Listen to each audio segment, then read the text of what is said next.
प्रभु के अनुराग में डूबी हुई श्री रत्नावती जी के पावन चरित्र का अपने लोग श्रवण कर रहे हैं। पूर्व में भजन था, वही भजन ऐसा संग देता है, दासी रूप से मिले पर महाभागवत वृंदावन चंद्रजू के अनुराग में रंगी हुई। आप जब निरंतर भजन करेंगे तो भजन का एक स्वभाव है, वो आसक्त करता है धीरे धीरे। जब भजन आपको अपने में आसक्त कर लेगा तो उसका प्रभाव है, उसका प्रभाव प्रकट होता है। क्वचित द्रुदति वैकुंठ चिंतना सबल चेतना। कभी रोना आता है, पूछो क्यों रो रहे हैं, कुछ पता नहीं। जिनकी महिमा कभी कुंठित नहीं होती, उन प्रभु श्री हरि का भजन करते चिंतन करते करते रोना आ रहा है, अश्रु प्रवाह हो रहा है। क्यों रो रहा है? कोई दुख है, कोई समस्या नहीं, ऐसे ही। क्वचित द्रुदति वैकुंठ चिंतनाश बल चेतना। व्याकुलता बढ़ रही है हृदय में, कभी आनंद की उमगन, कभी मिलन की चाह। आनंदश्रु शीतल, मिलन की चाह विरह अश्रु उष्ण। ये चिंतन से उसके प्रकट हो रहा है, ये भजन का प्रभाव है। क्वचित धसति, कभी प्रभु की कोई लीला चिंतन करके हंसी आ रही, हंस रहा है। तच्चिंतान्लाद उदगायति क्वचित, कभी प्रभु का चिंतन करके इतना आनंद बढ़ा कि वो गायन कर रहा है, अपने प्रभु का यश गायन कर रहा है। कभी कभी नदति क्वचित उत्कंठो विलज्जो नृत्यति क्वचित। कभी वो बड़े जोर से प्रभु को पुकारता है, हा कुंज बिहारी, हा राधा वल्लभ, हा स्वामिनी। कोई दुख नहीं है, चिंतन करते करते। कभी वो अपने आराध्य देव को सामने देखकर नाचता है, उनको रिझाने के लिए विलज्जो नृत्यति, लाज छोड़ करके नाचता है। क्वचित भावना युक्त तन्मयोनुचकार, कभी कभी ऐसी तन्मयता को प्राप्त हो जाता है मानो समाधि को प्राप्त हो, शांत एकदम। ऐसे आनंद की उमगन में वो प्रभु दासी इनको सानिध्य के लिए मिली। ये बहुत बड़ी कृपा। कृपा और भक्त संग एक ही शब्द की पर्यायवाची है। भक्त संग हुआ, अपार कृपा हो गई, सब सुकृतों का फल मिल गया, भक्त संग मिला। वो ये भी नहीं जानती थी कि वृंदावन चंद किन्हें कहते हैं, कुंज बिहारी किन्हें कहते हैं। पर दासी जब कभी कभी अंदर की व्याकुलता नहीं सहन होती तो हा वृंदावन चंद, हा नवल किशोर, रत्नावती जी के कान में शब्द पड़ते प्रभाव होता है। श्रवण द्वार होए संचरे, नस नाड़ियों में भी प्रभाव पहुंच जाता है। अगर कोई कटु वचन बोले निंदास्पद तो पूरा शरीर देखो तिलमिला उठता है एकदम। तो शब्द पहुंचा ना श्रवण इंद्री के द्वारा। ये भगवत अनुराग में डूबी हुई भगवत कृपा पात्रे भगवत दासी जो उच्चारण करती, नवल किशोर, हा वृंदावन चंद, रानी के हृदय में एक विशेष आह्लाद होता। एक दिन पूछ लिया कि तुम रहती तो मेरे पास हो, सेवा मेरी करती हो, ये किसका तुम नाम लेती हो? क्या किसी से तुमने प्रेम कर लिया है? तो मुझे क्यों नहीं पता चला तुम मेरी दासी हो? ये कौन है कुंज बिहारी नवल किशोर? उन्होंने बताया वृंदावन के प्रेमी संतों की कृपा से वृंदावनाधीश्वर श्री लालजू महाराज, इनका नाम, इनकी रूप, इनकी लीला, इनका धाम रसिकों की कृपा से प्रिय लगने लगा। अब उसी का प्रभाव है कि जिया नहीं जा रहा। अच्छा, ये प्रभु का नाम है। रत्नावती जी अपनी शैया से उठ गई और कहा, तुम चरणों के पास नहीं। ये पूर्व का भजन प्रकाशित हुआ। एक रानी पदवी में वो दासी जो चरण दाबती है, आज्ञा पालन करती है, उसके सम्मान के लिए उतर पड़ी और हाथ जोड़ा और कहा, आज से तुम इस शरीर की दासता में नहीं, आज से हम तुम्हें अपनी गुरु मानती हैं। ये भजन उदय हुआ। पूर्व का भजन एकदम प्रकाशित हुआ। यहां से श्रीमानों के कुल में जन्म हुआ, खूब भोग बाहुल्यता है। पूर्व का भजन ऐसी भगवत दासी से संबंध, उसके संग के प्रभाव से भोगों की प्रियता का नाश और तत्काल ऐसी भावना जागृत हो जाना, यह केवल भजन का प्रभाव है। एक रानी अपनी चरण दासी के सामने हाथ जोड़कर खड़ी हो जाए और अपने शिराने आसन पे बैठाल के उसे गुरु भाव से देखे, ये केवल भगवत कृपा पात्रों में ही सामर्थ्य, दूसरों में नहीं। अहंकार का तत्काल मर्दन होना ये कोई साधारण बात नहीं है। राजमद का त्याग कर देना बहुत कठिन है। जरा सी प्रभुता बढ़ जाती है, न जाने क्या क्या बुद्धि करवाने लगती है जो शास्त्र विरुद्ध है। को न रस जन्मा जगमाही, प्रभुता पाहि जाहि मद नाही। भगवान का भी अपमान करने लगता है। देखो, दक्ष ने किया भगवान शिव का अपमान, प्रजापति बन गए, अहंकार हो गया। देखिए कैसा भजन का प्रभाव, तत्काल अपने आसन से नीचे उतर गई, प्रणाम मुद्रा में कहा, आज से तुम दासी नहीं, हमारी गुरु हो। अब तुम यहां बैठ के हमें केवल प्रभु की चर्चा सुनाओगी। उन्होंने कहा, रहने दो, इनकी बातें मत सुनो, नहीं रोग लग जाएगा, और ये रोग लगा तो तुम्हारा सारा भोग विलास नष्ट हो जाएगा। ये जो राज वैभव, राज रानी बनकर आप भोग रहे, सुख भोगो, इनकी बातें मत सुनो। अगर ये बातें अच्छी लगने लगी तो जीना मुश्किल हो जाता है।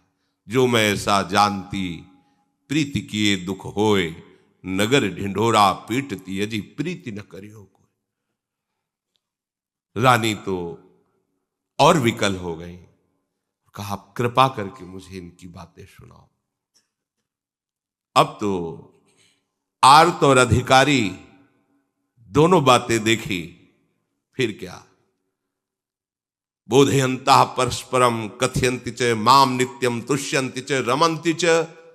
यह श्लोक मानो साक्षात प्रकट हो गया। भगवत चर्चा करना, पूरी पूरी रात निकल जाती। रानी और दासी बैठे प्रभु की चर्चा कर रहे हैं, नाम कीर्तन कर रहे हैं। अब ऐसी व्याकुलता हुई कि मैं देखूं इनको। एक दिन हाथ जोड़कर कहा, आप वो उपाय बताओ जिससे इंद्र नीलमणि श्याम सुंदर का मैं साक्षात दर्शन कर सकूं। तो उनका प्रभु सेवा से जल्दी रीझते हैं, क्योंकि सेवा में अपनापन होने लगता है। इसलिए आप प्रभु की सेवा विराजमान करो।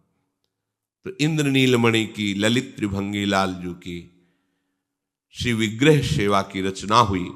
बड़े भाव से विराजमान किया, और जो दासी प्रेम पगी हुई दृष्टि से देखा तो मानो साक्षात प्रभु का आवेश उसमें हो गया हो।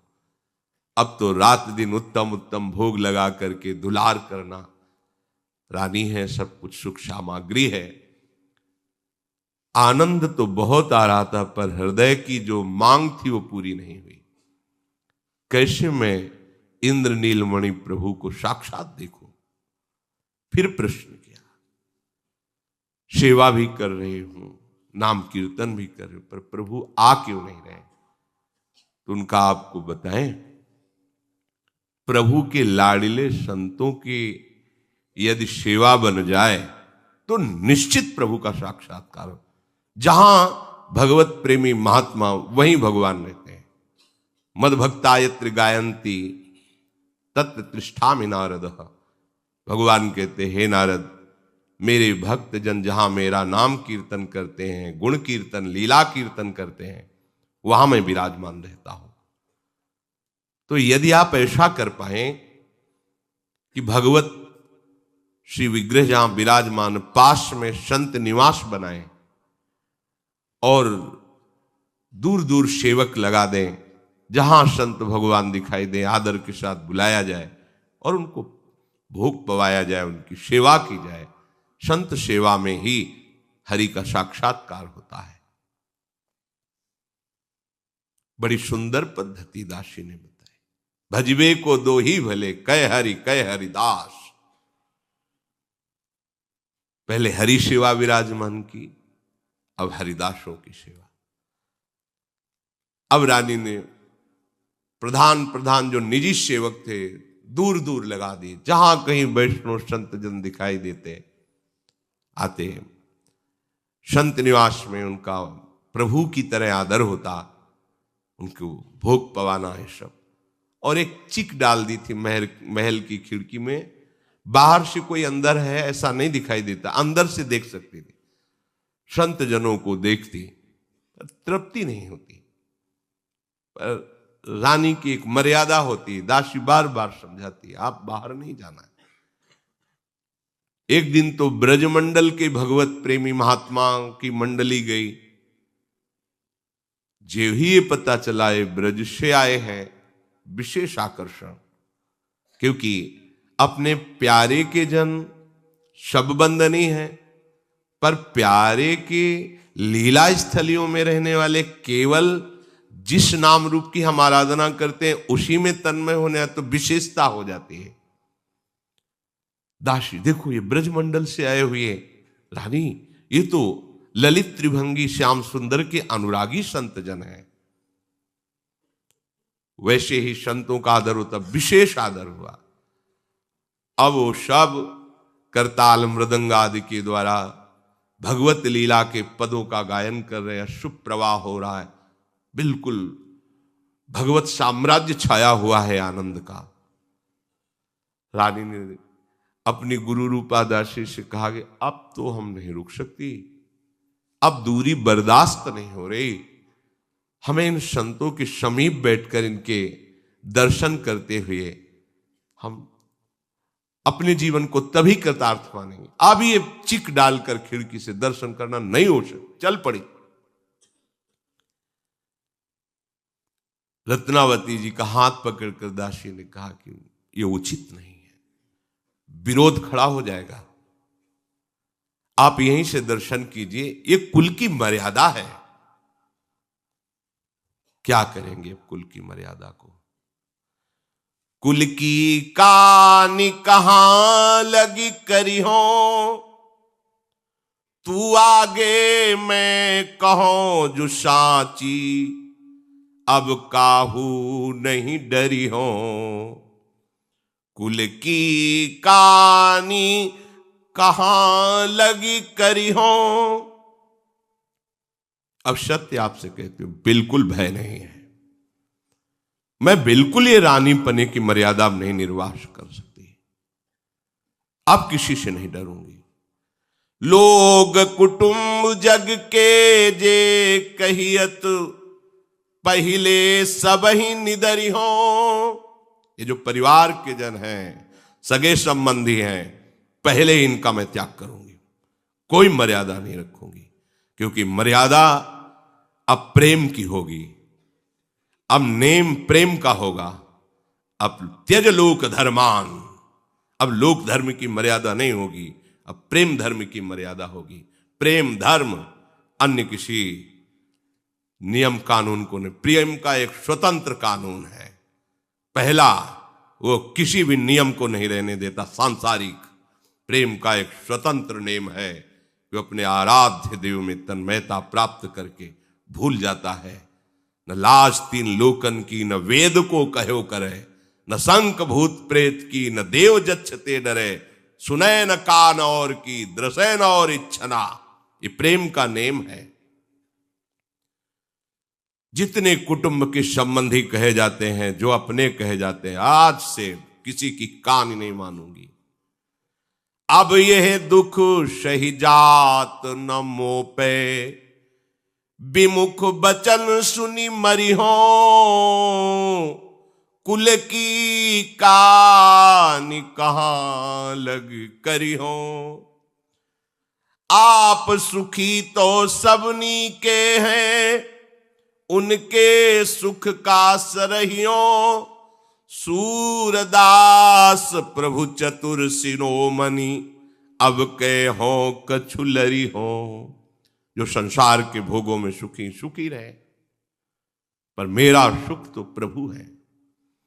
अब तो मैं किसी से डरूंगी नहीं, अपने प्यारे के लिए प्राण भी निछावर कर दूंगी, नहीं रुकने वाली। लाज के ऊपर गाज गिरो, ब्रजराज मिले सोई काज करो रे।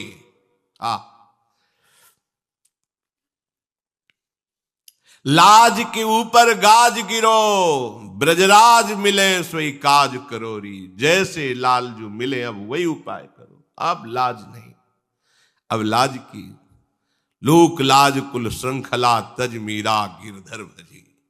ए लोक लाज की श्रृंखला नहीं बांधी जाएगी। कुल की मर्यादा का त्याग और प्रेम की मर्यादा का आहार करूंगी।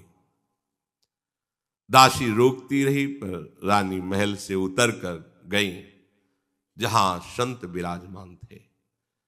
जाकर के संतों के चरणों में लिपट गई, प्रार्थना की, भगवान यदि आप कृपा करें तो मैं अपने हाथों से आप सब संतों को प्रसाद पवाऊं, आज्ञा कीजिए। तो मेरी बड़ी अभिलाषा है, यदि आप आज्ञा करेंगे तो ही मैं ये सेवा कर पाऊंगी।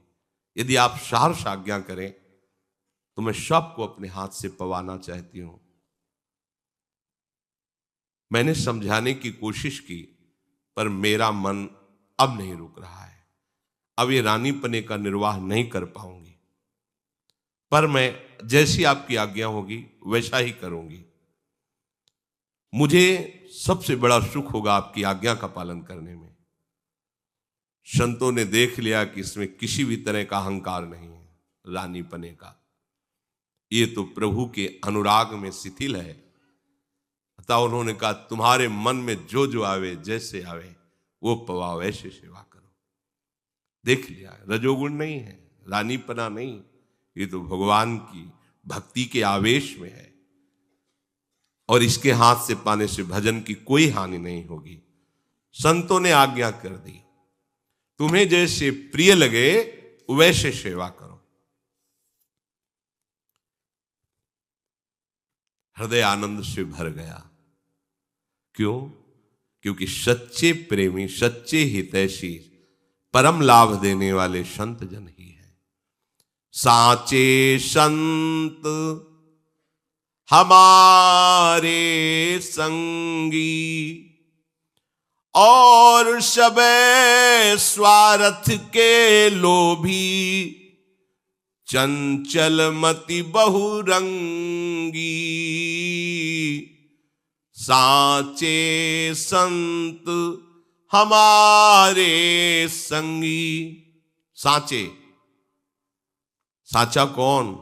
राधा रमन, झूठो सब संसार। वही सच्चा संत है जो प्रभु के नाम रूप गुण लीला में डूबा है, अन्य नहीं। रसना कटो जो अन रटो, निरखी अन फुटो नैन, श्रवण फुटो जो अन सुनो श्री राधा जस बैन। जो अपने प्यारे के नाम रूप लीला धाम में मगन है, वही सच्चा संत है। ऐसे सच्चे संत हमारे संगी हैं। हम सो इन साधुन सो पंगति। इनका स्मरण करना, इनके चरणारविंद के समीप बैठकर श्रीमुख से आराध्य देव की चर्चा सुनना, इनकी आज्ञा पालन करना, ये परम मंगल का स्वरूप है। जिनको नाम लेत दुख छूटत, सुख लूटत तिन संगति, हम सो इन साधुन सो पंगति। और जितने मीत बनते हैं सब स्वार्थी हैं, लोभी हैं। ये चंचल मती आज हमसे कहते हैं मैं आपका हूं, कल उनसे कहते हैं मैं आपका हूं, बहुरंगी हैं ये। साचे संत हमारे संगी, मन काया माया सरिता में, बहते आनी उछंगी। नागरिया राखो वृंदावन, जीठा ललित त्रिभंगी, जीठा ललित त्रिभंगी। साचे संत हमारे संगी। ये मन तो शरीर में और माया के आकर्षण रूपी इस भयावह नदी में बहता जा रहा था, पर संतों ने बचा लिया। नागरीदास जी कहते हैं कि हे संत जन कृपा करो और हमें वृंदावन का सानिध्य, वृंदावन का आश्रय, वृंदावन का वास प्रदान करो, जहां ललित त्रिभंगी श्री लालजू महाराज श्री प्रियाजू की भ्रूभंगी ताकते हुए विहरण करते रहते हैं। अब तो अपार आनंद हुआ रत्नावती जी को कि संतों ने आदेश कर दिया आपको जैसा भाव आवे वैसी सेवा करो। तो प्रेम में न नेम हेम थार ले उमगी चली, चली दृगधार सो परोसी के जीवाए हैं। भीजी गए साधु नेह सागर अगाध देखी, नैनन निमेष तजी भय मन भाए हैं। चंदन लगाए आनी बीरी उखवाए, श्याम चर्चा चलाए चख रूप सरसाए हैं। धूम परी गांव झूमी आए सब देखिबे को, देख नृप पास लिखी मानस पठाए हैं। रत्नावती जी तो आनंद में मन चाही बात हो गई। अभी तक तो ललकती थी संत दर्शन के लिए, आज तो प्रगट में संतों के समीप उनकी सेवा का सौभाग्य मिला। सोने की थाल में विविध प्रकार के व्यंजन सजाकर उमंग में भरी हुई, नेत्रों से आनंद अश्रु बह रहा है। बड़े प्रेम के साथ सब संतों को स्वयं भोजन परोस रही है। रानी के उस प्रेम भाव को देखकर संत जन आनंदित हो रहे हैं। संत और अनंत भगवान दोनों भाव के भूखे हैं। जो सामग्री का भूखा है वो विषयी पुरुष है। भाव आराध्य देव को प्रिय है तो उनके दासों को भी भाव ही प्रिय है। रानी का भाव देख करके सब संत जन आनंदित हो रहे। अहो भाग्य जो ऐसी भगवत अनुराग में डूबी हुई रानी के हाथ से प्रसाद मिल रहा है। जहां सौभाग्य मनाते हैं संतों के हाथ से मिलना, वहां संत जन आनंदित हो रहे कि ऐसी भगवान नाम प्रेमी भगवत भक्तों के प्रति ऐसी भावना करने वाले की हाथ से प्रसाद मिल रहा है। संतों का हृदय द्रवित हो गया। यही आशीर्वाद है जब आपकी सेवा से, आपकी आज्ञा पालन से संत जन गुरुजन उनका हृदय शीतल हो जाए, द्रवित हो जाए, तो आशीर्वाद मांगने की जरूरत नहीं होती, पहुंच गया आपके पास। संत जन रानी के इस प्रेम भाव को देखकर एकटक देख रहे हैं, अश्रुधारा चल रही है। आज उनकी मनचाही बात हो गई। भक्तों के बीच में सबको परोस परोस के पवारी, भक्तजन करुणा दृष्टि से देख रहे हैं। इन्हीं की दृष्टि से भगवान को देखने की दृष्टि मिलती है।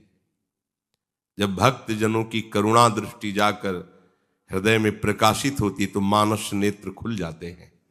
संत कृपा, गुरु कृपा, भक्त कृपा, ये मानस नेत्रों को खोलती है। जहां मानस नेत्र खुले तो निरखि नयन हरिवंश, ही के नयन निहारी। आज अभिलाषा पूरी हुई, सबको प्रसाद पवाया इंद्र नीलमणि ठाकुर जी का। फिर सब संतों को चंदन लगाया अपने हाथ से, फिर प्रसादी पान का बीड़ा सबको पवाया, सबके चरणों में पुनः प्रणाम किया, हाथ जोड़कर बैठ गए। संतजन पदों के द्वारा भगवत लीला का गायन कर रहे हैं, बीच बीच में भाव समझा रहे हैं। उन पदों में ऐसी रूप माधुरी, ओहो, वो रानी के नेत्रों में झलकने लगी। पद गाया जा रहा है, वैसे ही रूप माधुरी झलकने लगी। रोमांच हो रहा, भाव में डूब रहे। और इधर दासी गुरु ने कह ही दिया था कि प्रतिकूलता विरोध होगा, मत चलो वहां। कौन प्रतिकूलता और विरोध की परवाह करता है। संपूर्ण आमेर नगर में शोर मच गया कि जिन रानी को कोई देख नहीं सकता, वो बिना घूंघट के, बिना राजसी लिबास के। ऐसे थोड़ी था, जिस गली से निकलना हो कोई सर ऊंचा नहीं कर सकता था, देख नहीं सकता था।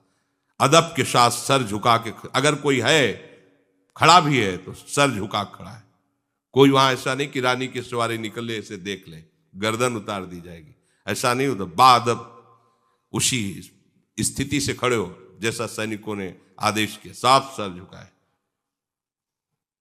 और यहां तो खुद सर का पर्दा हटाकर कोई ऐसा राजसी वैभव नहीं, और जाकर नंगे पैर संतों की सेवा में समर्पित। ये शोरगुल मच गया। रानी पर्दे के बिना सैनिकों की रक्षा के और बैरागी संतों की सभा में आ गई है। उमड़ पड़े लोग, क्या सच्ची बात, दौड़ पड़े लोग। राजा का पूरा नगर इस बात में, एक बार तो देखे कैसी रानी है। मंत्री ने जब सुना तो घबरा गया, क्योंकि उस समय माधव सिंह बादशाह के पास दिल्ली में थे। अरे ये राजा खबर सुनेंगे तो बहुत ही, ये तो बड़ी भारी गलती हो रही है। प्रेमी जन देखो कितने निर्भय होते हैं। जब तक हृदय में प्रेम नहीं होता तो इतनी सामर्थ्य नहीं होती। अगर घर में विरोध हो जाए कि तिलक नहीं लगाना तो नहीं लगाना, कंठी नहीं बांधना। और जब रंग चढ़ता है तो देखो कैसा रंग चढ़ता है। मंत्री ने तुरंत पत्र लिखा, महाराज सब अनर्थ हो गया। रानी महल छोड़ करके संतों के बीच में आकर के, ऐसा नहीं कि दूर से दर्शन कर, अपने हाथ से परोस के पवाया, उनके सब स्पर्श किया, चंदन लगाया, पान की बीड़ी पवाई, हाथ जोड़े उनके चरणों के पास बैठी।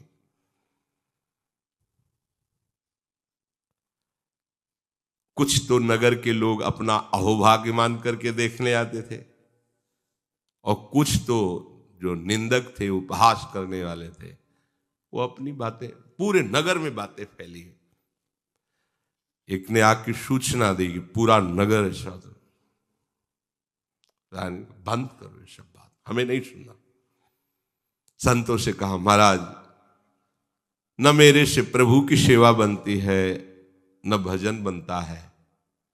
जन्म जन्मांतर से अपराधों को करती रही हूं, इसीलिए रानी बनी हूं।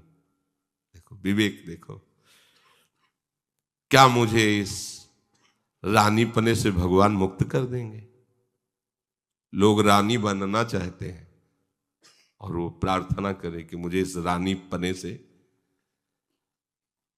क्या आप सब संतों की कृपा से मुझे हरिजू कभी स्वीकार करेंगे? संतों ने कहा, आप हरि का स्वभाव नहीं जानती हैं। देखो हरिजू को एक स्वभाव, अति गंभीर उदार उदधि प्रभु, जान शिरोमणि राव। देखो हरिजू को एक स्वभाव। हमारे प्रभु का एक स्वभाव है, बहुत गंभीर है हमारे प्रभु, बहुत उदार समुद्र है, और हृदय की बात वो देखते हैं। खास बात है, ये बाहरी नाटक नहीं, दिखावे की जरूरत नहीं है। वो हृदय की बात देखते हैं। दिखावे में कमी हो जाए चलेगा, हृदय की बात में कमी नहीं होनी चाहिए। बाहर चूक हो जाए चलेगा, आंतरिक चूक नहीं होनी चाहिए। हम लोग आंतरिक चूक को देखते नहीं, बाहर की पोजीशन संभाल नहीं। प्रभु हृदय की बात देखते हैं। बाहरी चूक हो जाए तो राहत न चित प्रभु चूक किए की, करत सुरत सहबार ही की। हृदय की बात भगवान देखते हैं। वो जान शिरोमणि है, अर्थात सब कुछ जानने वाले हैं। प्रभु का एक कैसा करुणामय स्वभाव है कि राई जितनी सेवा को फल, मानत मेरु समान, समुझी दास अपराध सिंधु सम, एको बूंद न मान। देखो हरिजू को एक स्वभाव। जिसने मेरे प्रभु को स्वीकार कर लिया, हे नाथ मैं आपकी शरण में हूं, वो थोड़ी सी भी सेवा करता, राई जैसी, थोड़ा भजन, थोड़ी सेवा, प्रभु मानते हैं सुमेरु के समान। अरे मेरा बड़ा भगत मुझे बहुत प्यार करता है, मुझे बहुत, ये हमारे प्रभु का स्वभाव है। यदि उसी भगत से समुद्र के समान अपराध बन जाए तो भगवान एक बूंद के समान भी नहीं मानते। देखो कैसा स्वभाव। राई के समान भजन करे तो सुमेरु के समान भजन मानते हैं, और समुद्र के समान अपराध बन जाए तो एक बूंद के समान भी नहीं मानते। किसका? जिसने वास्तविक अपने आप को प्रभु के हवाले कर दिया है। आप देखो, आप संभालो नाथ, जैसा भी हूं मैं आपकी शरण में हूं। बदन प्रसन्न कमल पद सन्मुख, जानत हूं सब वैसे, विमुख भय निमिषहु न अकृपा, जब चितए तब वैसे। सम्मुख होकर भजन कर रहे हो, जैसे वो प्रसन्न है प्रभु, वैसे ही मानो किसी विषय में प्रभावित होकर प्रभु से विमुख होकर उनकी आज्ञा का उल्लंघन कर आप उस पर चले गए, तो जब लौट कर देखोगे तो वैसे ही वो मुस्कुराते मिलेंगे। गंभीर है, करुणा समुद्र है। वो नहीं कि वो तुम हमारी आज्ञा का उल्लंघन किया, मनमानी आचरण किया, जाओ तुम नरक भोगो। ऐसा जन अवगुण प्रभु मान न काऊ, दीन बंधु अति मृदुल स्वभाव।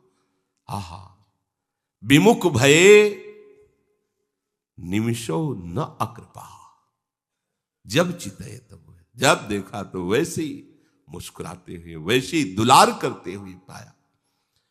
भक्त विरहे कातर करुणा में, डोलत पाछे लागे। भक्त विरहे कातर करुणा में, डोलत पाछे लागे। सूरदास ऐसे प्रभु को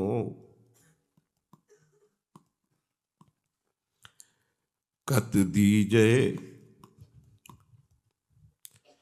पीठ अभागे। अगर भक्त प्रभु के लिए जैसा व्याकुल होता ऐसे प्रभु अपने भक्तों के पीछे करुणा में पीछे पीछे डोलते। भक्तन पाछे यो फिरत ज्यों बछड़ा संगाए।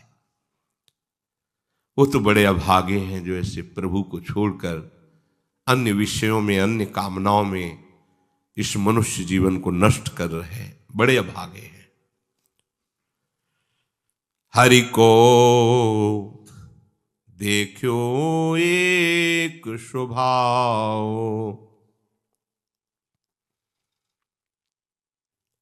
इधर तो इनकी संतों से चर्चा हो रही है, प्रभु के स्वभाव, प्रभाव, महिमा, और पूरे नगर में महलते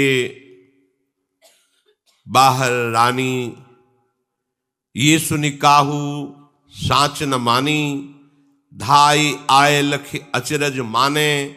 निज निज मति अनुरूप बखाने। एक कहें धनी धनी महारानी। तुम में भक्ति यथार्थ आनी। पृथ्वी राज कुल बेली फली है। रानी हरिरति रंग रली है। ऐसो प्रेम रंग नहीं देखो। लोक लाज कुल तृणसम लेख्यो। धन्य भय हम दर्शन पाए। रानी गुण गन जाहि न गाए। बहुत से लोग आते अपने धन्य भाग मानते रानी के दर्शन करके कि पृथ्वीराज कुल में ऐसी ये भक्ता रानी, भगवत प्रेमी, ओहो हमारे अहो भाग्य, हमने आज इनके दर्शन पाए। कुछ लोग ऐसे थे जो निंदा करने वाले थे। एक कहे रानी कुलनासी। सब अनरथ की ये जड़ है दासी। याने मिथ्या दंभ रचाई। रानी चौड़े लाई नचाई। ये धिक चेरी ऐसी मति फेरी। सुरभीते करी दीनी छेरी। एक कुल कलंकिनी दो मरी हैं। राजा कबहू क्षमा नहीं करी हैं। जितने मुख तितनी ही बाता। कहत सुनत नहीं जगत अघाता। निंदन बंदन जग बोराना। प्रेमी के श्रवणन नहीं जाना।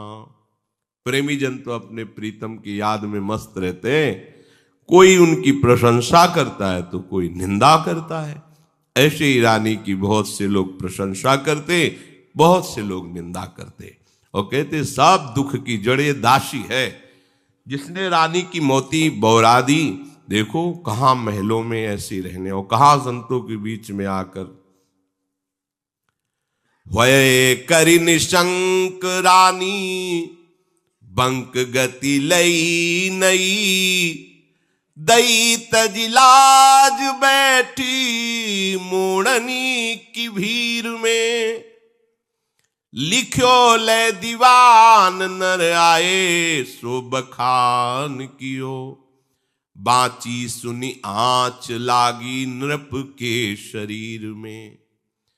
प्रेम सिंह सुत ताही काल सुरसाल आयो। भाल पे तिलक माल कंठी कंठ तीर में।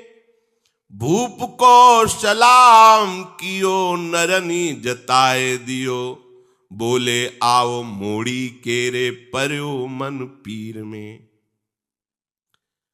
रत्नावती जी के कान में बात पड़ी कि लोग ऐसा ऐसा कर रहे हैं, हमें मत बताओ, अब कोई डर नहीं है। निशंक हो गई, लालजू के चरणों का आश्रय लेकर निडर हो गई। अब तो कुल मर्यादा हमें बंधन में नहीं डाल सकती। हमारा एक स्वतंत्र मार्ग है, भगवत प्रेम। अब लज्जा मुझे बांध नहीं सकती, ये कुल की लाज मुझे रोक नहीं सकती प्रभु के मिलन में। अब तो संतों के बीच में आकर के बैठ गए हूं, अब क्या। मंत्री ने पत्र में लिखा कि महाराज आपकी तो सारी कुल मर्यादा नष्ट हो गई, मुंडन कराए हुए संतों की दो ही रहनी है, या तो जटाओं में या तो मुंडन में, इसलिए उनको मोड़ी वैरागी भी कहते हैं।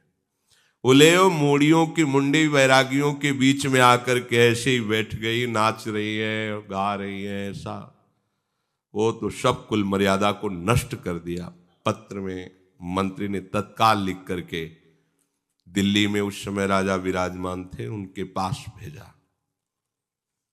दूत शीघ्रगामी घोड़े पर बैठ करके गया और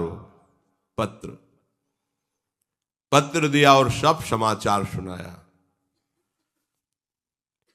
पत्र को पढ़ते और दूत के मुख से सारा हाल वर्तमान का सुनते ही क्रोध की आग भड़क गई कि पूरे शरीर में क्रोधावेश हो गया। संयोगवशात इसी बीच में रत्नावती जी के सुपुत्र, ये भक्त थे, श्री प्रेम सिंह जी आए। नई अवस्था, और माता जब भक्तों के अनुराग में संत सभा में बैठी तो वो भी तिलक लगाए, कंठी बांधे। दृष्टि गई, मस्तक पर तिलक, गले में कंठी। राजा को जाकर जैसे प्रणाम किया जाता है वैसे प्रणाम किया। समीप में सेवक ने, महाराज आपके पुत्र प्रेम सिंह आपको प्रणाम कर रहे हैं। राजा ने आंख उठा के, वैसे ही क्रोधावेश में थे, देखा वही कंठी वही तिलक, और कहा आ गया मुंडी वैरागियों का बेटा। पूरी सभा में प्रेम सिंह नवीन अवस्था के थे। बड़ा दुख हुआ कि ऐसा उपहास सभा में, दिल्ली की सभा में ऐसा उपहास। वो शांति रहे, कुछ नहीं बोले। राजा झिड़कते हुए सभा से खड़े हुए। कोप भरी राजा गयो, भीतर सो सोच नयो, पाछे पूछ लयो, कहो नरनी बखानी के। तब तो बिचारी अहो, मोड़ा ही हमारी जाति, भयो दुख गात भक्ति भाव उरानी के। लिखो पत्र मां जी को जू प्रीति ही ये साजी, जो पैसीस पर बाजी आए राखो तज प्राणी के। सभा मदि भूप कही मोड़ी को विरूप भयो, रहे अब मोड़ी के ही भूलो मति जानी के। प्रेम सिंह सर झुकाए खड़े थे, अपमानित करके क्रोध में भरे हुए राजा भीतर चले गए। प्रेम सिंह के मन में इस बात का दुख हुआ कि कैसे असभ्य वार्ता कर रहे महाराज। समझ में नहीं आ रहा था कि ऐसी अपमानजनित बात क्यों कह रहे हैं। पीछे वहां जो विचार प्रदान करने वाले मंत्रीजन बैठे थे, उनसे पूछा ऐसा क्यों बोला इन्होंने। तो उनका अभी आमेर से पत्र आया था, और पत्र में ऐसा सब लिखा था कि तुम्हारी मां ने कुल मर्यादा का त्याग कर संतों की सभा में जाकर बैठ गई, संतों के समीप नाचना गाना। ये तो अभी पढ़ा, उतने में तुम आ गए, तुम्हारे माथे पे कंठी तिलक देख करके फिर उन्होंने ऐसा कहा। वो प्रसन्न हो गए, अच्छा ऐसा, तो फिर हम धन्य हो गए। अगर हमें उन्होंने कहा मोड़ी के, वैरागी के, तो आज हमें गर्व है। ये भक्त के ही हृदय में आता है। आज मुझे गर्व है कि आज मुझे भगवान के भक्त का कहा गया। मेरी मां वैरागिनी और संतों की सेवा वाली कही गई, और मैं उनका पुत्र, मुझे गर्व का विषय। मैं समझ नहीं पा रहा था, तभी सर झुकाए खड़ा था कि ऐसा क्यों बोले। तुरंत उन्होंने भाव से माताजी को स्मरण करके प्रणाम किया कि आज अहो भाग्य, मुझे ऐसी मां मिली। उनका हृदय परम शीतल हो गया, बार बार मां के चरणों का स्मरण कर रहे हैं कि ये तो बहुत बड़ा पद मिला। जैसे लोग कहते हैं कि अगर हम माला जपते हैं तो लोग उपहास करते हो, कहते हैं अरे भगवान का बड़ा भगत है। ये तुम्हारी बेइज्जती हुई क्या? अरे ये तो और आनंदित होने की बात है कि अब लोग भी कहने लगे हैं भगवान का भक्त है। अब तो उनको सुनना ही पड़ेगा। पहले तो हम ही मान रहे थे कि हम भगवान के भक्त हैं, अब लोग भी कह रहे हैं भगवान का भक्त है, तो उनको अपनी लाज बचाने के लिए मुझे भक्त बनाना ही पड़ेगा। इसमें हमको रोने की या परेशान होने की, जो लोग मुझे भगत कह रहे हैं। तन मन आनंदित हो गया। वो अपने निवास में आए और वहीं से पत्र लिखा कि यदि आपने अपने हृदय में भगवत भक्ति धारण किया है तो मां, मैं आपसे प्रार्थना करता हूं, छोड़ना मत, चाहे सर कट जाए। अपने प्राणों की बाजी लगा देना, पर अब ये भक्ति भाव का त्याग मत करना भय आने पर, क्योंकि राजा प्रतिकूल हो चुके हैं। भरी सभा में मुझे मोड़ी वैरागिन के बेटा कह के संबोधन किया है। यद्यपि लोक में इसे अपमान कहते हैं, पर मैं इसे बहुत बड़ा सम्मान मानता हूं। अब मैं मोड़ी और वैरागिन का ही बेटा कहलाऊंगा, क्योंकि यही सत्य मार्ग है और आपको चाहे सर कटवाना पड़े। अब ऐसा नहीं होना चाहिए कि आप डर जाओ और पीछे हट जाओ। शीश की बाजी, कष्ट सह करके, प्राण देकर भी अब भागवत धर्म की रक्षा करना। सर्वस्व चला जाए पर अब भागवत धर्म नहीं जाना चाहिए। ये निष्ठा हर उपासक के हृदय में होनी चाहिए। प्रभु के मार्ग में चलने वाला उपासक अगर ऐसा डरपोक हुआ तो ठीक नहीं। प्राण चाहे चले जाए, जो तुम्ही प्रेम मिलनदा चाओ, तो शीश उतारी महल में आओ। उतर न देई प्रेम रस माती, दीपक जरे भभूक बाती। ये अंदर का विषय है। अब तो प्राणों की बाजी लगानी पड़ेगी, चाहे जितना कष्ट हो, चाहे जितना विरोध हो, चाहे जितनी निंदा हो, अपने सतमार्ग से नहीं हिलना चाहिए। प्रेम सिंह जी ने पत्र लिखा और शीघ्रगामी दूत से तुरंत जाओ और माता जी को दो। लिख्यो दय पठाए बेगी, मानस ले आए जहां। रानी भक्ति शानी हाथ, दई पाती बाँचिए। आयो चढ़ी रंग बाँची, सुत को प्रसंग। बार भीजे जे फुलेल, दूर किए प्रेम साचिए। आगे सेवा पाक निशी, महल बसत जाए। ल्याए आही ठोर प्रभु, नीके गाय नाचिए। नृप अन्न त्यागी दियो, दियो लिखी पत्र पुत्र। भई मोड़ी आज तुम हित करी जाचिए। प्रेम सिंह का पत्र लेकर तीव्रगामी दूत रत्नावती जी के समीप आया और भक्ति रंग में रंगी हुई रानी को प्रणाम करके पत्र दिया कि आपके पुत्र प्रेम सिंह ने पत्र दिया है। रानी ने पढ़ा। उसमें लिखे प्रसंग को पढ़ते ही इनको भगवद आवेश आ गया। अच्छा ऐसा? अभी तक रानी भेष में ही रहती थी, अब रानी के केश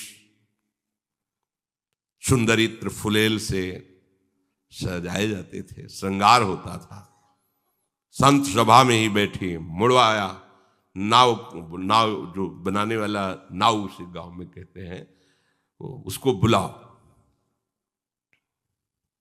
वहीं केस मुड़वाए संत सभा में। कैसा है? जहां कोई पर्दा से नहीं देख सकता था, वहां खुले मुंडन करवाया। नापित वहीं ऐसे अपने बालों को मुड़वा दिया, मुंडी। पहले ये नियम था कि संतों की सेवा करके, सत्संग आदि करके, नाम कीर्तन आदि होने के बाद वो राजमहल में चली जाती थी। परंतु उन्होंने कहा आज के बाद नहीं। जो ठाकुर जी रनिवास में मंदिर था, बुलवा लिए ठाकुर, स्वयं नहीं गई, बुलवा लिया।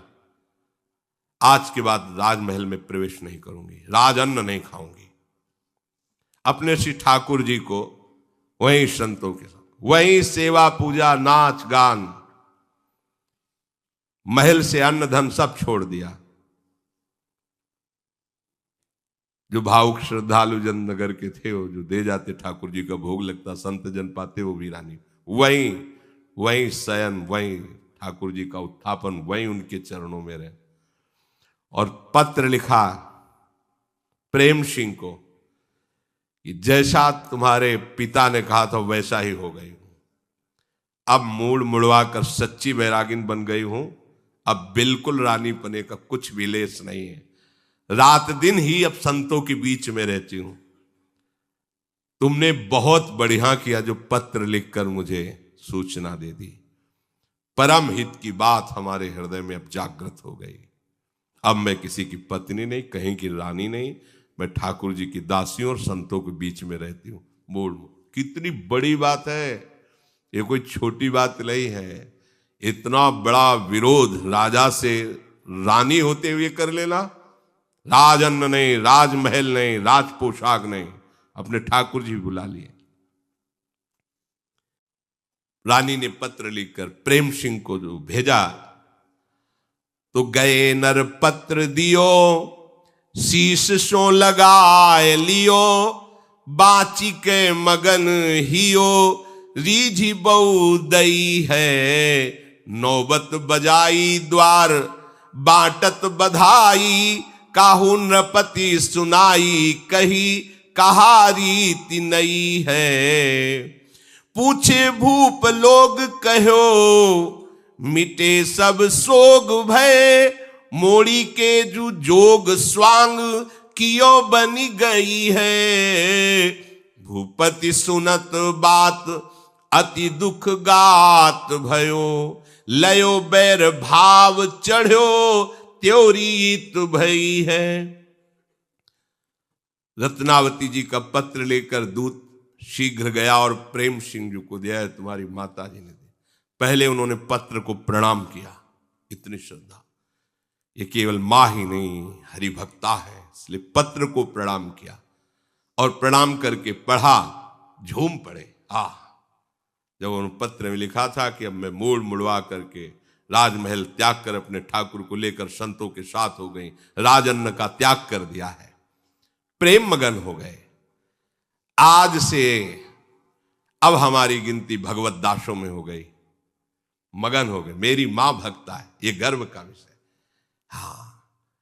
नाते नेह राम के मनियत सुहृद सुषेव्य जा। आज मैं मां कहकर धन्य हुआ, क्योंकि मेरी मां भगवान की भक्त है। भरत आज प्रेम सिंह कह रहे, जब मैं मां कहता हूं तो मेरा हृदय गर्व से भर जाता है कि मेरी मां भगवान की भक्ता है। बहुत उल्लास हुआ, दूतों को भेजा, जितने साधु ब्राह्मण सबको बुला के लाओ, नौबत बजाई जाए। हीरे जवाहरात पकवान सब बट रहे हैं, बधाइयां बजने लगी। राजकुमार है, राजा ने सुना बधाइयां बट रही हैं, बड़ा नौबत बज रही। ये क्या है उत्सव प्रेम सिंह के यहां जो ये सब हो रहा है, कौन सा उत्सव है, पता लगाओ, यहां बधाइयां क्यों बज रही। तब राजा के निजी जनों ने जाकर के सब सूचना दी, महाराज आपने जो कहा था कि मोड़ी वैरागिन के बेटा, तो ऐसा ही हुआ। रानी ने महल त्याग दिया, मुंडन करवा लिया, संतों के बीच में बैठ गई, राजअन्न का त्याग कर दिया, कोई राज मर्यादा नहीं। अब तो हृदय में ऐसी आग लगी, अरे बेटा बधाई बंटवा रहा है, इसी बात की नौबत बजवा रहा है। पूरे शरीर में क्रोधावेश छा गया। तुरंत सैनिक तैयार किए जाओ, पहले बंदी बनाओ इसको, प्रेम सिंह को, पहले इसको दंड दिया जाएगा। हमारे होते हुए हमारे विरोध में नौबत बजवा रहा है, क्रोध एकदम है।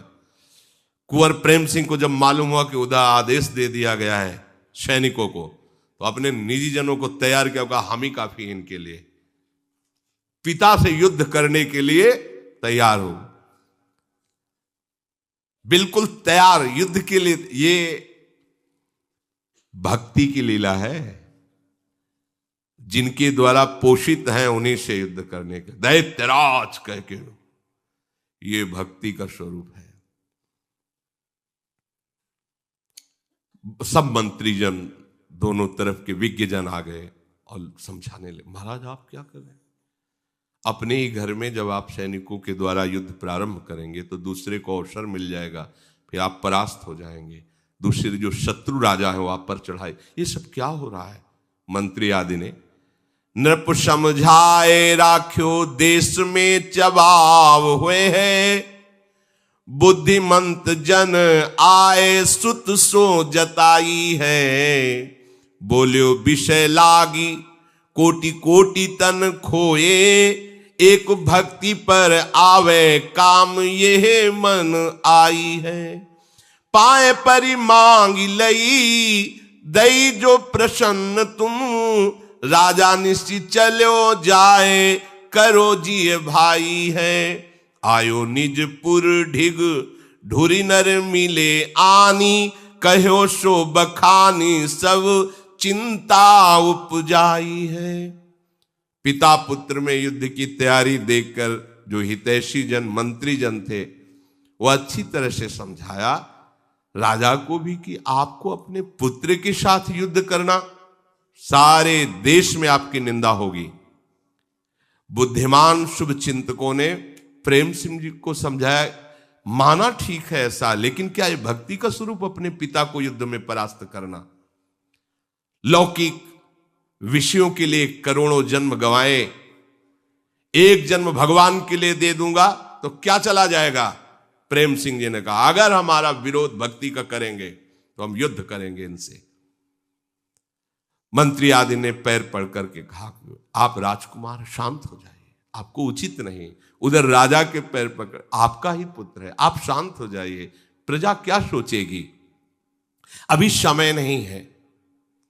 उनका भी बाजा बजवाना बंद करे, ये बांटना बंद कर, वहां जाके मंत्रियों ने ये नौबत मत बजवाओ, बंद कर दो। प्रेम सिंह ने मान लिया कि आप लोग सलाह देते तो ठीक है, नहीं बजवाते। राजा से कहा कि देखो नौबत बजना बंद हो गई, अब आप सैनिक वापस कीजिए, युद्ध नहीं होगा। माधो सिंह अब दिल्ली से चले और आमेर आ गए, जहां रानी रहती। नगर में निकट पहुंचते ही लाखों लोग घेर लिए राजा को, महाराज की जय, और तो राजा ही है, महाराज बड़ा अनर्थ हो रहा है, ऐसा ऐसा, जो विरोधी भाव वाले थे। अब राजा मन में क्या करें, कैसे, कोई उपाय नहीं सूझ रहा। भवन में, राजमहल में प्रवेश किया और मंत्री को बुलाया, नाक कट गई। अब क्या हो, ये जो नाक वाले लोग हैं ना, ये बहुत परेशान होते हैं इसी में कि नाक कट गई।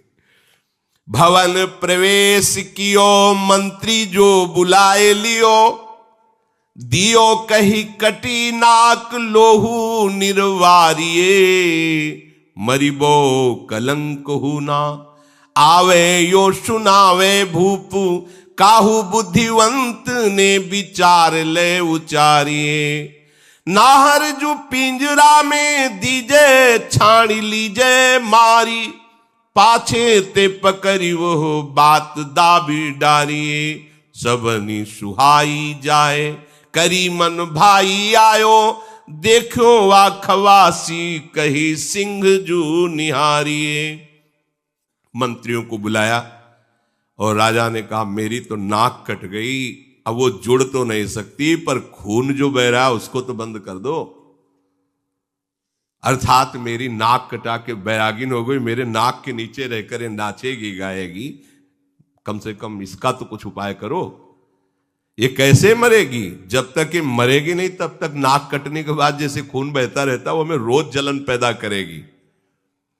मंत्रियों से सलाह ली, कैसे मारा जाए इसे। मंत्रियों ने कहा अगर आपको किसी तरह राजबल का प्रयोग करके रानी की हत्या करते हैं तो नगर में ऐसा नहीं कि आपके ही पक्ष में बहुत से लोग रानी की जय जयकार करते हो, प्रणाम करने आते हैं, वो आपके विरोध में खड़े हो जाएंगे, किस किस का आप गला काटेंगे। तो राजा ने कहा कि फिर आप विचार कर उपाय करो, इसको मारना ही है, आप इसको मैं जिंदा नहीं देख सकता। तो उनका ऐसा जंगल से एक पिंजड़े पे जंगली सिंह बंदी बना के लाया जाए और उसी संत निवास के दरवाजे पर पिंजड़ा अड़ा दिया जाए।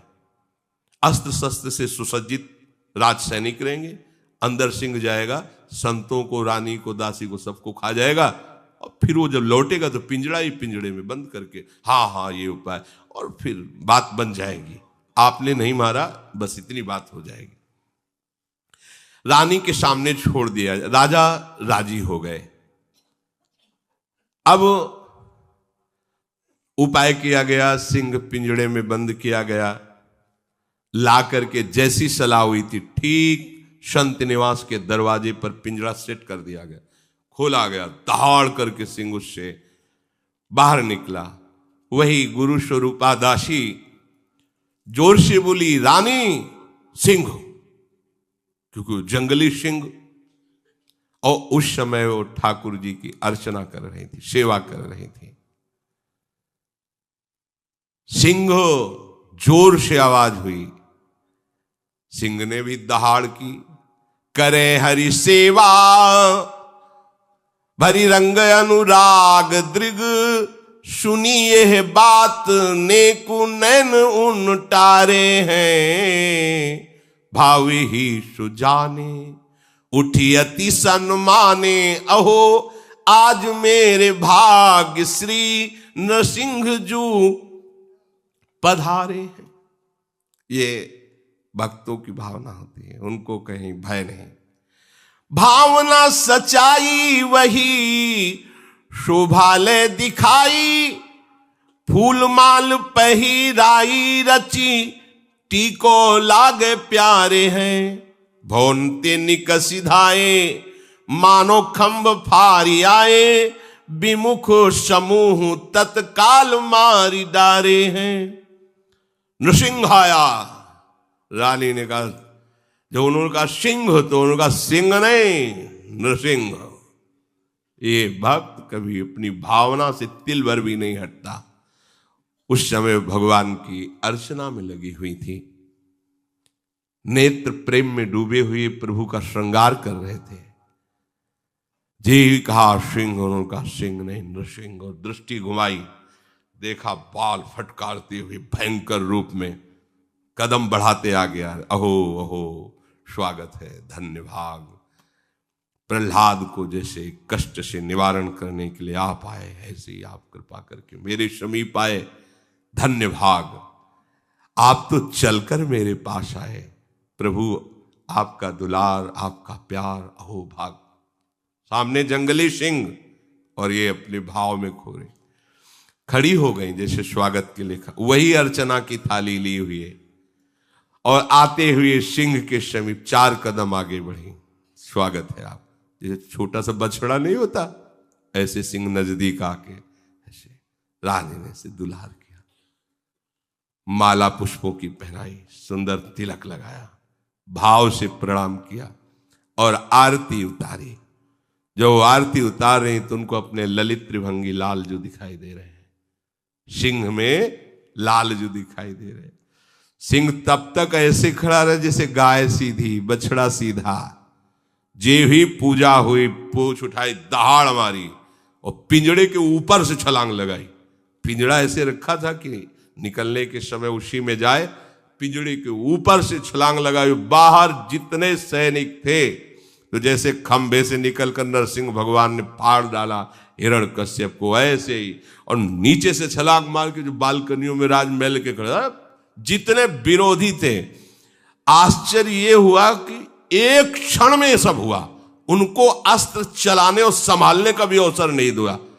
एक सिंह कितने को फाड़ेगा, लेकिन इसमें नरसिंहावेश है भगवान का, सहस्त्रों को फाड़ के फेंक दिया। आंख झपकते झपकते समझ ही नहीं पाया कोई हो क्या गया, आप खून से लत, तो मार के फेंक दिया।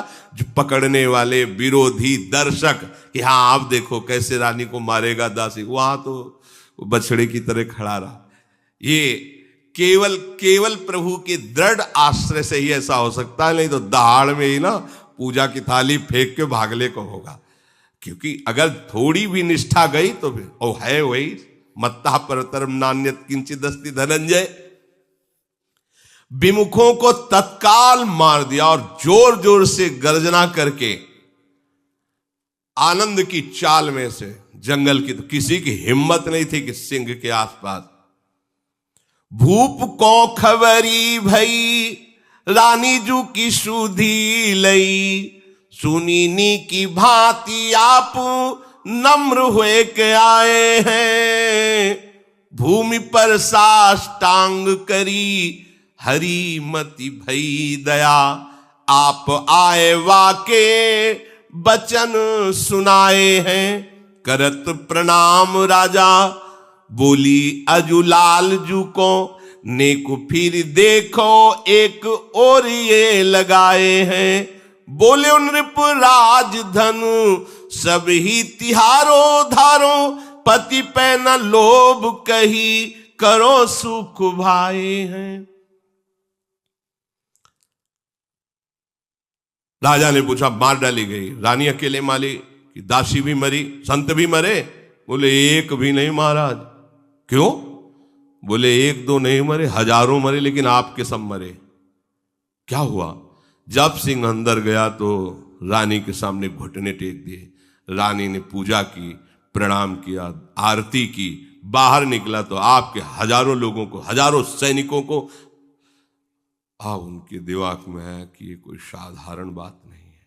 जंगली शेर मंगाया और उसने सबको फाड़ डाला, रानी को नहीं। ऐसा तो हमारी पत्नी अब साधारण नहीं है, स्वांग नहीं है, वास्तविक भक्ति है। अब महल में बैठना उनको आग लगने लगी। अब क्या करूं, ये तो बड़ा अपराध बन गया।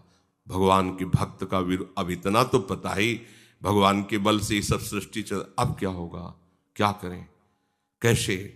दिमाग में आया छोड़ो लोक लाज की मैं राजा हूं, मेरी पत्नी, चलो क्षमा मांगते हैं। चल के सामने जा करके शास्त्रों लोगों के बीच में साष्टांग प्रणाम किया रत्नावती जी।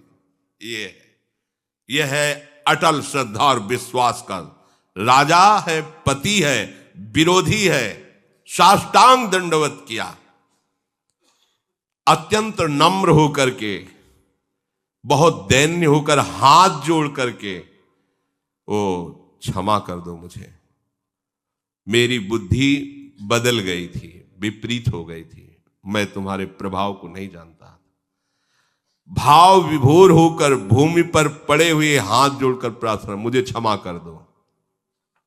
इन्हें प्रणाम देख करके दासी ने कहा महाराज आपको प्रणाम कर रहे हैं। तो उनका नहीं, लालजू को प्रणाम कर रहे हैं। सामने लालजू को प्रणाम कर रहे हैं।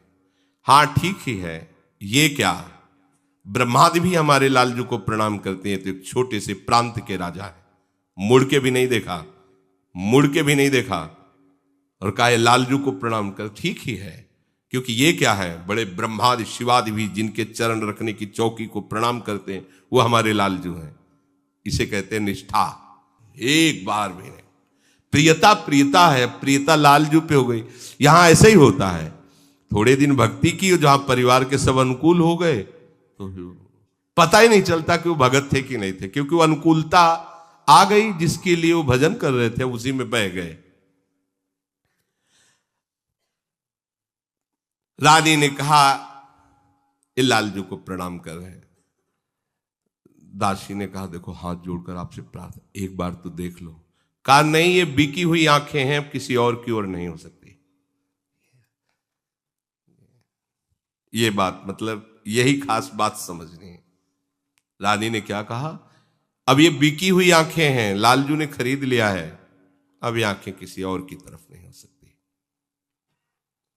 मीरा जी ने भी जब ब्याह होके गया था, प्रथम मिलन में जब आए उनके पति, तो उनसे यही कहा कि देखो हम मन वचन और कर्म से गिरधर लाल की हूं। तुमको एकांत में बताती हूं, ना तुम्हारा अधिकार इस शरीर पर है ना हमारे पर है, केवल ये स्वांग हुआ है उनकी इच्छा से।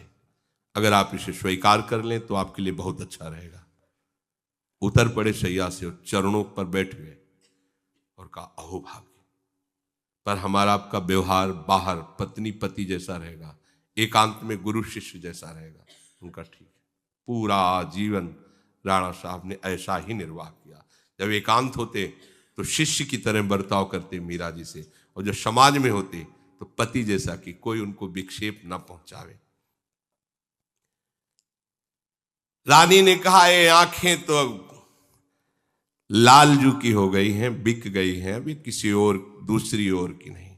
राजा ने हाथ जोड़कर कहा हमें क्षमा करो, ये संपूर्ण राज्य, इसका धन वैभव और मैं आपका हूं, आपको समर्पित हूं, आपका सेवक हूं, आज्ञा कीजिए। ये चमत्कार है भक्ति का। जो विरोध में है वही सर्व समर्पण आप स्वीकार करें।